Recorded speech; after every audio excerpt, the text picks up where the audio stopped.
Financial statements of non-profit organization already ಹೇಳಿದೀನಿ. Receipt and payment account, income and expenditure account and balance sheet.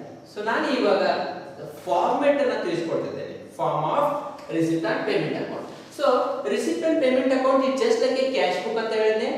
So cash book means all receipts are entered in debit side and all expenditure are entered in credit side.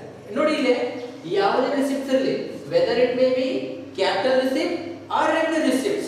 So ಎಲ್ಲವನ್ನು ಏನು ಮಾಡಿದ್ದೀನಿ ನಾನು debit side enter ಮಾಡ್ಕೊಂಡಿದ್ದೀನಿ. Capital receipts or revenue receipts. So ಎರಡು ಇಲ್ಲಿ ಇದಾವೆ, debit side enter ಮಾಡ್ಕೊಂಡಿದ್ದೀನಿ ನೋಡ್ರಿ. Opening first opening balance of cash and bank means previous year closing balances ಅನ್ನ ಪ್ರೆಸೆಂಟ್ ಇಯರ್ ಗೆ ಓಪನಿಂಗ್ ಬ್ಯಾಲೆನ್ಸಸ್ ಅಂತ ತಗೋತೀವಿ debit side. After that subscription is the purely revenue receipt. Donation depends on the problems. Donation revenue ಆಗಬಹುದು, capital ಆಗಬಹುದು. Entrance fee ಇದು ಕೂಡ depends on the problems. revenue ಆಗಬಹುದು, capital ಆಗಬಹುದು. Life membership fees purely capital receipt. Legacies purely capital receipt. Interest received revenue receipts.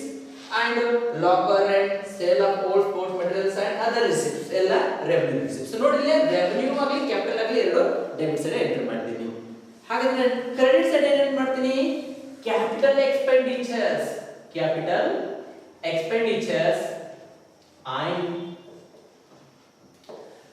revenue expenditures ಮಾತ್ರ credit side enter ಮಾಡ್ತೀನಿ. So ನೋಡಿ ಇಲ್ಲಿ ಯಾವ ಕ್ಯಾಪಿಟಲ್ ಎಕ್ಸ್ಪೆಂಡಿಚರ್ ಯಾವುದೇ ಆಗಲಿ, ಕ್ಯಾಪಿಟಲ್ ಅಲ್ಲಿ ರೆವೆನ್ಯೂ ಆಗಲಿ ಅಲ್ಲಿ ಏನು ಮಾಡ್ತೀನಿ ಪೇಮೆಂಟ್ ಸೈಡ್ ಇದೆ ಎಂಟರ್ ಮಾಡ್ತೀನಿ. Wages and salary revenue expenditure credit side ತಗೊಂಡಿದ್ದೀನಿ. ರೆಂಟ್ ಅಂಡ್ ಟ್ಯಾಕ್ಸಸ್ ಎಲ್ಲ revenue expenditures. Printing and stationery revenue expenditure. Telephone charges revenue expenditure. ಯಾಕಂದ್ರೆ these are the recurring in nature. ಆಗಿಂದಾಗಲೇ ಪ್ರತಿ ಮಂತ್ ಪ್ರತಿ weekly ಕೊಡ್ಲೇಬೇಕಾಗುತ್ತೆ, expenses incur ಮಾಡಲೇಬೇಕಾಗುತ್ತೆ, small in amount ಇರ್ತವೆ. So day to transaction ಗೆ ಇವು ಇನ್ಕಮ್ ಮಾಡಲೇಬೇಕಾಗುತ್ತೆ. ಸೊ ನಾ ರೆವೆನ್ಯೂ ಅಂತ ಹೇಳ್ತೀವಿ. Honorarium that is also revenue ಅಂತ ಟೇಕ್ ಮಾಡ್ತೀವಿ. Upkeep of ground means maintenance of ground. So ಪ್ರತಿ ದಿನ ಮಾಡಬೇಕಾಗುತ್ತೆ, ಪ್ರತಿ ಮಂತ್ಗೆ ಒಂದ್ಸಲ ಮಾಡಲೇಬೇಕಾಗುತ್ತೆ. ಪರ್ಚೇಸ್ ಆಫ್ ಅಸೆಟ್ಸ್ ನೋಡಿ ಕ್ಯಾಪಿಟಲ್ ಎಕ್ಸ್ಪೆಂಡಿಚರ್. ಅಸೆಟ್ಸ್ ಅನ್ನು ಪರ್ಚೇಸ್ ಮಾಡಿದ್ರೆ ಏನಾಗುತ್ತೆ? Capital non recurring in nature. ಅದು ದಿನ ನಾವು ಪರ್ಚೇಸ್ ಮಾಡಕ್ಕಾಗತ್ತಾ ಅಸೆಟ್ಸ್ ಅನ್ನ? ಇಲ್ಲ. ಸೊ ನಮಗೆ ಯಾವ ಅಸೆಟ್ಸ್ ಬೇಕು? ಮ್ಯಾನುಫ್ಯಾಕ್ಚರ್ಮೆಂಟ್ ಆಗಿತ್ತು ಅಂದ್ರೆ ಮಷಿನರಿ ಇರಬಹುದು, ಲ್ಯಾಂಡ್ ಅಂಡ್ ಬಿಲ್ಡಿಂಗ್ ತಗೊಂತಾ ಇರಬಹುದು. ಸೊ ಅವೆಲ್ಲ ಅಸೆಟ್ಸ್ ಪರ್ಚೇಸ್ ಆಗುತ್ತೆ, ನಾನ್ recurring nature. Investment is asset. So other expenses ಇದ್ದಾರೆ, ಯಾವ ಎಕ್ಸ್ಪೆನ್ಸಸ್ ಇದ್ರು ಕೂಡ ಏನ್ ಮಾಡ್ತೀನಿ ಪೇಮೆಂಟ್ ಸೈಡ್ ಎಂಟರ್ ಮಾಡ್ತೀನಿ. And lastly balance carried on means closing balances.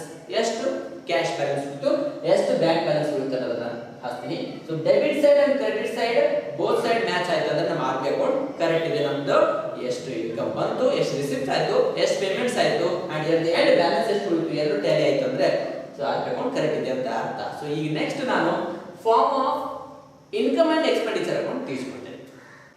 So form of income and expenditure account. So ನಾನು ಆಲ್ರೆಡಿ ಹೇಳಿದ್ದೀನಿ income and expenditure account is a revenue account ಅಂತ ಹೇಳಿದ್ದೀನಿ.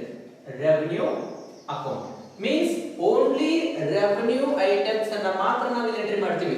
Revenue expenditure in debit side, revenue incomes are in credit side. So ಹಾಗಾಗಿ ಇದನ್ನ revenue account ಅಂತ ಹೇಳ್ತೀವಿ. So revenue ಅಂದ್ರೆ ಏನಂತ ಹೇಳಿದ್ರೆ revenue means those are the recurring in nature, small in amount and they are incurred for day to day transaction. ಅವನ ಮಾತನ್ನ revenue ಅಂತ ಹೇಳ್ತೀವಿ. ಸೊ ಅವನ್ನ ನಾನು ಏನ್ ಮಾಡ್ತೀವಿ ಇನ್ಕಮ್ ಅಂಡ್ ಎಕ್ಸ್ಪೆಂಡಿಚರ್ ಅಕೌಂಟ್ ಅಲ್ಲಿ ಎಂಟ್ರಿ ಮಾಡ್ತೀವಿ. ಸೊ ಎಕ್ಸ್ಪೆಂಡಿಚರ್ಸ್ ಅನ್ನ ಡೆಬಿಟ್ ಸೈಡ್, ಇನ್ಕಮ್ಸ್ ಅನ್ನ ಕ್ರೆಡಿಟ್ ಸೈಡ್. ಸೊ ಇಲ್ಲಿ ನೋಡಿ ಯಾವ ಇದಾವೆ? Wages and salary every month payment ಮಾಡಬೇಕಾಗುತ್ತೆ. Rent and taxes every month payment ಮಾಡಬೇಕಾಗುತ್ತೆ. Printing and stationery small expenses ದಿನವಹಿ ಬೇಕಾಗುತ್ತೆ, ಎಕ್ಸ್ಪೆನ್ಸಸ್ ರಿಕಾರ್ಡ್ ಮಾಡಲೇಬೇಕಾಗುತ್ತೆ. ಟೆಲಿಫೋನ್ ಎಕ್ಸ್ಪೆನ್ಸಸ್, ಅಡ್ವರ್ಟೈಸ್ಮೆಂಟ್, ಹಾನರೇರಿಯಂ ಹೇಳಿದೀನಿ. ಹಾನರೇರಿಯಂ ಇದು ಯಾರಾದ್ರೂ ಗೌರವ ಸೂಚಕ ಎಕ್ಸ್ಪೆನ್ಸಸ್ ಮಾಡ್ತೀವಿ, ಅವ್ರಿಗೆ ಕೊಟ್ಟಿರ್ತಕ್ಕಂಥ ಕೊಡುಗೆಗಳಾಗಿರ್ಬೋದು, ಏನೇ ಒಂದು ಕೊಟ್ಟರು ಕೂಡ ಎಕ್ಸ್ಪೆನ್ಸಸ್ ಆಗುತ್ತೆ. ರಿಪೇರ್ಸ್ ಅಂಡ್ ರಿನ್ಯೂವಲ್ಸ್, ಬಿಲ್ಡಿಂಗ್ ರಿಪೇರ್ಸ್ ಇರಬಹುದು, ರಿನ್ಯೂವಲ್ಸ್ ಮಾಡಬಹುದು, ಮಷಿನರಿ ಸ್ಪೇಸ್ ಪಾರ್ಟ್ಸ್ ಹೋಗಿರ್ತವೆ, ಅವಕ್ಕೆಲ್ಲ ರೆವೆನ್ಯೂ ಎಕ್ಸ್ಪೆಂಡಿಚರ್ ಅಂತ ಹೇಳ್ತೀವಿ. ಸಬ್ಸ್ಕ್ರಿಪ್ಷನ್ ಟು ನ್ಯೂಸ್ ಪೇಪರ್ಸ್ ತಗೊಂತೀವಿ, ಮಂತ್ಲಿ ಪೀರಿಯಾಡಿಕಲ್ಸ್ ತಗೊಂಡಿರ್ತೀವಿ, ಅವಕ್ಕೆ ಎಕ್ಸ್ಪೆನ್ಸಸ್ ಕನ್ವರ್ಟ್ ಮಾಡ್ತೀವಿ. ಆಡಿಟ್ ಫೀಸ್ ಕೂಡ ಕೊಡ್ತೀವಿ, every month or every year ಕೊಡ್ತಿರ್ತೀವಿ. ಡೆಪ್ರಿಸಿಯೇಷನ್ ಕೂಡ ರೆವೆನ್ಯೂ ಎಕ್ಸ್ಪೆಂಡಿಚರ್ ಅಂತ ತಗೋತೀವಿ. ಸರ್ಪ್ಲಸ್ ಅಂತ ಬರ್ತದೆ. So surplus means just like a P&L account ಅಲ್ಲಿ ಪ್ರಾಫಿಟ್ ಅಂತ ಹೇಳ್ತಿದ್ವಿ, excess of income over its expenditures. ನಮ್ಮ ಇನ್ಕಮ್ಸ್ ಎಕ್ಸ್ಪೆಂಡಿಚರ್ ಗಿಂತ ಜಾಸ್ತಿ ಆದ್ರೆ ಸರ್ಪ್ಲಸ್ ಅಂತ ಹೇಳ್ತೀವಿ. ಜಾಸ್ತಿ ಪ್ರಾಫಿಟ್ ಅಂತ ಇದೆಯಲ್ಲ ಇಲ್ಲೇ ಸರ್ಪ್ಲಸ್ ಅಂತ ಹೇಳ್ತೀವಿ NPO ದಲ್ಲಿ. And incomes ನೋಡಿ, subscription, yes, subscription is a purely revenue income to the non-profit organization ಅಂತ ಹೇಳಿದೀನಿ. ಸೊ ಅದನ್ನ ಕ್ರೆಡಿಟ್ ಸೈಡ್ ತಗೋತೀವಿ. and subscription current year ಮಾತ್ರ ಇಲ್ಲಿ ನಾನು ಎಂಟರ್ ಮಾಡ್ತೀವಿ, ಔಟ್ ಕಾಲಮ್ ತಗೋತೀವಿ. if suppose included subscription included in previous year deduct ಮಾಡ್ತೀನಿ, and pre-received subscription ಇದ್ರೂ ಕೂಡ ಡಿಡಕ್ಟ್ ಮಾಡಿ ಔಟ್ ಕಾಲಮ್ ಕರೆಂಟ್ ಇಯರ್ ಎಷ್ಟು ಸಬ್ಸ್ಕ್ರಿಪ್ಷನ್ ಬಂತು ಅನ್ನೋದು ಮಾತ್ರ ತೋರಿಸ್ತೀನಿ. Donation based on the instruction, donation specific donation ಆಗಿದ್ರೆ ಕ್ಯಾಪಿಟಲ್ ರಿಸಿಪ್ಟ್ ಆಗುತ್ತೆ, ನಾರ್ಮಲ್ ಡೊನೇಷನ್ ಆಗಿದ್ರೆ ಮಾತ್ರ ಇಲ್ಲಿ ಬರುತ್ತೆ. ಇಂಟ್ರೆಸ್ಟ್ ಆನ್ ಇನ್ವೆಸ್ಟ್ಮೆಂಟ್ ಮೇಲೆ ಬೇರೆ ಬಿಸ್ನೆಸ್ ಮೇಲೆ ಅಥವಾ ಬೇರೆ ಪ್ರಾಪರ್ಟಿ ಮೇಲೆ ಅಂದ್ರೆ ಅದಕ್ಕೆ ಇಂಟ್ರೆಸ್ಟ್ ಬಂದ್ರೆ ರೆವೆನ್ಯೂ ಇನ್ಕಮ್ ಆಗುತ್ತೆ. ನೆಕ್ಸ್ಟ್ ಎಂಟ್ರನ್ಸ್ ಫೀ ಇಲ್ಲಿ ಬರ್ತದೆ. ಎಂಟ್ರನ್ಸ್ ಫೀ ಇದ್ರೂ ಕೂಡ ಸ್ಪೆಸಿಫಿಕ್ ಇನ್ಸ್ಟ್ರಕ್ಷನ್ ಇತ್ತಂದ್ರೆ ಕ್ಯಾಪಿಟಲ್ ರಿಸಿಪ್ಟ್ ಆಗುತ್ತೆ, ಇಲ್ಲಾಂದ್ರೆ ರೆವೆನ್ಯೂ ರಿಸಿಪ್ಟ್ ಅಂತ ತಗೋಬೇಕಾಗುತ್ತೆ. ಡಿವಿಡೆಂಡ್, ಎಸ್ ಡಿವಿಡೆಂಡ್ ಕೂಡ ರೆವೆನ್ಯೂ ಇನ್ಕಮ್ ಆಗುತ್ತೆ. Sales of old news papers ಇದೆ, ಸೊ ಹಳೆ ಪಿರಿಯೋಡಿಕಲ್ಸ್ ಇರಬಹುದು, ಓಲ್ಡ್ ನ್ಯೂಸ್ ಪೇಪರ್ಸ್ ಇರಬಹುದು, ಮಾರಿದ್ರೆ ಒಂದು ಇನ್ಕಮ್ ಬರುತ್ತೆ, ಅದನ್ನ ಇಲ್ಲಿ ತಗೊಂತೀವಿ. And sales of old sports materials ಇದೆ. ಸೊ ಸ್ಪೋರ್ಟ್ಸ್ ಮಟೀರಿಯಲ್ಸ್ ಇದೆ asset, but sale of old sports materials ಅಂದ್ರೆ ಇದೇನಾಗತ್ತಂದ್ರೆ ರೆವೆನ್ಯೂ ಐಟಮ್ ಆಗುತ್ತೆ. So sale of old parts ಇದ್ದಾಗಿದೆ. Sale of old sports materials ಅಂದ್ರೆ ಸಪೋಸ್ ಕ್ರಿಕೆಟ್ ಸಂಸ್ಥೆ ಇತ್ತಂದ್ರೆ ಅವ್ರದ್ದು ಬ್ಯಾಟ್ ಸ್ಟಂಪ್ಸ್ ಇರಬಹುದು, ಟೆನಿಸ್ ಕ್ಲಬ್ ಇತ್ತಂದ್ರೆ ಸ್ಮಾಲ್ ಐಟಮ್ಸ್ ಆಫ್ ಬಾಲ್ಸ್ ಏನಾದರೂ ಮಾಡಿದ್ರೆ ಅದು ರೆವೆನ್ಯೂ ಅಂತ ಟ್ರೀಟ್ ಮಾಡ್ತೀವಿ. But not a sale of fixed asset. Sale of fixed asset ಆದ್ರೆ ಇಲ್ಲೇ ಬರುತ್ತಿಲ್ಲ. ಓನ್ಲಿ ಪ್ರಾಫಿಟ್ ಆತಂದ್ರೆ ಮಾತ್ರ ಇನ್ಕಮ್ ಸೈಡ್, ಲಾಸ್ ಆತಂದ್ರೆ ಎಕ್ಸ್ಪೆಂಡಿಚರ್ ಸೈಡ್ ಅಷ್ಟೇ ತಗೋತೀವಿ. ಸೇಲ್ ಮಾಡಿದ್ವಿ ಅಂದ್ರೆ ಪ್ರಾಪರ್ ಅಸೆಟ್ ಹೋಗಿ ಡಿಡಕ್ಟ್ ಮಾಡ್ತೀವಿ, ಸೇಲ್ ಮಾಡ್ತೀವಿ. Locker rental, if suppose locker rent facility ಕೊಡ್ತಿದ್ರೆ ಅದರಿಂದ ಏನಾದರೂ ಆದಾಯ ಬಂತಂದ್ರೆ ಇನ್ಕಮ್ ಸೈಡ್ ಬರ್ತೀವಿ. ಡೆಫಿಸಿಟ್ ಅಂತ ಬರ್ತದೆ. ಸೊ ಡೆಫಿಸಿಟ್ ಮೀನ್ಸ್ ನಮ್ಮ ಎಕ್ಸ್ಪೆಂಡಿಚರ್ಸ್ ಓವರ್ ದೆನ್ ಇನ್ಕಮ್ಸ್ ಗಿಂತ ಜಾಸ್ತಿ ಇದ್ವು ಅಂತ ಅಂತೀವಿ, ಡೆಫಿಸಿಟ್ ಅಂತ ಹೇಳ್ತೀವಿ. So this is the form of income and expenditure account. ಇನ್ನೊಂದು ಫಾರ್ಮ್ ಕೊಡ್ತಿತ್ತು, ಯಾವುದು? Balance sheet. So form of balance sheet ಹೇಳ್ಕೊಡ್ತೇವೆ. Yes, form of balance sheet. So balance sheet ಅಲ್ಲಿ ನಾನು ಹೇಳಿದ್ದೇನೆ ಆಲ್ರೆಡಿ, ಓನ್ಲಿ ಕ್ಯಾಪಿಟಲ್ ಐಟಮ್ಸ್ ಅನ್ನು ಮಾತ್ರ ಎಂಟರ್ ಮಾಡ್ತೀನಿ ಅಂತ ಹೇಳಿದ್ದೆ. ಸೊ ಕ್ಯಾಪಿಟಲ್ ಐಟಮ್ಸ್ ಅಂದ್ರೆ ಏನು? Capital items means those are non-recurring in nature, used in amount and not incurred for day-to-day transaction, or it's used for once or twice in a year. ಯಾವ transaction small in amount ಇರೋದಿಲ್ಲ and day to day transaction ಗೆ ಅವ್ನು incur ಮಾಡ್ತಿರಲ್ಲ, ಅವನ್ನ ಎಂತ classify ಮಾಡ್ತೀವಿ? Capital ಅಂತ ಹೇಳಿ. ಸೊ ಆ ಕ್ಯಾಪಿಟಲ್ ಐಟಮ್ಸ್ ಅನ್ನು ಎಲ್ಲಿ ಎಂಟರ್ ಮಾಡ್ತೀವಿ? ಬ್ಯಾಲೆನ್ಸ್ ಶೀಟ್ ಅಲ್ಲಿ ಎಂಟರ್ ಮಾಡ್ತೀವಿ. ಹಾಗಾದ್ರೆ ಲ್ಯಾಬಿಡ್ ಸೈಡ್ ಕ್ಯಾಪಿಟಲ್ ಅಂತ ತಗೊಳ್ಳೋ ಪ್ಲೇಸ್ ಅಲ್ಲಿ ಕ್ಯಾಪಿಟಲ್ ಫಂಡ್ ಅಂತ ತಗೊಂಡಿದ್ದೀನಿ. ಸೊ ಇದು ಇಲ್ಲಿ ಕ್ಯಾಪಿಟಲ್ ಫಂಡ್ ಅಂತ ಕರಿತೀವಿ, ಕ್ಯಾಪಿಟಲ್ ಅಲ್ಲ. ಕ್ಯಾಪಿಟಲ್ ಫಂಡ್ ಗೆ ಸಮ್ ಆಫ್ ಕ್ಯಾಪಿಟಲೈಸ್ಡ್ ರಿಸಿಪ್ಟ್ಸ್ ಅನ್ನ ಆಡ್ ಮಾಡಿದ್ದೀನಿ. ಯಾವ್ಯಾವ ಅನ್ನೋದನ್ನ ನಾನು ಹೇಳಿದ್ದೀನಿ. ಕ್ಯಾಪಿಟಲ್ ರಿಸಿಪ್ಟ್ಸ್ ಯಾವುವು? Legacies, life membership fees, entrance fees and donations. So already ನಿಮಗೆ ಎಕ್ಸ್ಪ್ಲನೇಷನ್ ಕೊಟ್ಟಿದ್ದೀನಿ. ಡೊನೇಷನ್ ಸ್ಪೆಷಲ್ ಡೊನೇಷನ್ ಆಗಿದ್ರೆ ಮಾತ್ರ ಕ್ಯಾಪಿಟಲ್ ಫಂಡ್ ಗೆ ಆಡ್ ಆಗುತ್ತೆ, ಅಥವಾ instruction based on instruction based ನಾನು ಡೊನೇಷನ್ ಅನ್ನ ಕ್ಯಾಪಿಟಲ್ ಫಂಡ್ ಗೆ ಆಡ್ ಮಾಡ್ತೀನಿ. ಎಂಟ್ರನ್ಸ್ ಫೀ ಕೂಡ ಸೇಮ್. ಅಂಡ್ ಸರ್ಪ್ಲಸ್ ಅಂತ ಆಡ್ ಮಾಡಿ means current year profit add ಮಾಡ್ತಿದ್ವಲ್ಲ, ಸರ್ಪ್ಲಸ್ ಅಂತ ಹೇಳ್ತೀವಿ. ಕರೆಂಟ್ ಇಯರ್ ಸರ್ಪ್ಲಸ್ ಅನ್ನ ಕ್ಯಾಪಿಟಲ್ ಫಂಡ್ ಗೆ ಆಡ್ ಮಾಡ್ತೀವಿ. Total capital fund outer column ತೋರಿಸ್ತೀವಿ. After that endowment fund is a gift ಅಂತ ಹೇಳಿದ್ದೇನೆ. ಇದನ್ನ permanent sources to the NPO ಅಂತ ಹೇಳಿದ್ದೇನೆ. ಆದ್ರೆ ಸಪರೇಟ್ ಹೆಡ್ ಅಲ್ಲಿ ತೋರಿಸ್ತೀವಿ ಯಾವುದು ಎಂಡೋಮೆಂಟ್ ಫಂಡ್ ಅನ್ನ. ಅಂಡ್ ಸ್ಪೆಷಲ್ ಫಂಡ್ ಅನ್ನು ಕೂಡ ಸಪರೇಟ್ ಹೆಡ್ ಅಲ್ಲಿ ತೋರಿಸಬೇಕಾಗುತ್ತೆ. For the purpose of special purpose ಗೋಸ್ಕರ ಫಂಡ್ ಅನ್ನು ರೈಸ್ ಮಾಡ್ತಾರೆ. ಸೊ ಅದನ್ನ ಸಪರೇಟ್ ಹೆಡ್ ಅಲ್ಲಿ ತೋರಿಸ್ತೀನಿ.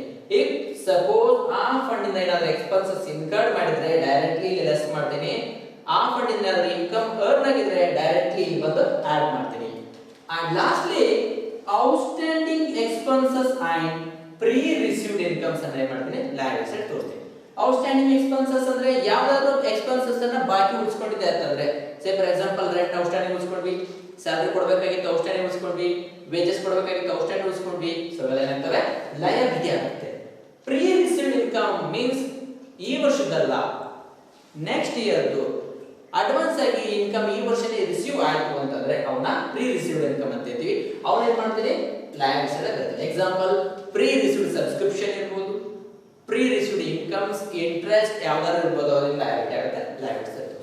ದೆನ್ ಅಸೆಟ್ ಸೈಡ್ ಅಂದ್ರೆ ಆಸ್ ಯೂಶುವಲ್ ಅವೇ ಅಸೆಟ್ಸ್ ಇದಾವೆ, land and building, plant and machinery, furniture and investments, current assets ಯಾವ್ದು ಕರೆಂಟ್ ಅಸೆಟ್ಸ್ ಅಂಡ್ ಮತ್ತೆ ಅಗೇನ್ ಇಲ್ಲಿ ಔಟ್ಸ್ಟ್ಯಾಂಡಿಂಗ್ ಇನ್ಕಮ್ಸ್ ಅಸೆಟ್ ಆಗುತ್ತೆ, ಪ್ರೀಪೇಡ್ ಎಕ್ಸ್ಪೆನ್ಸಸ್ ಅಸೆಟ್ ಆಗುತ್ತೆ.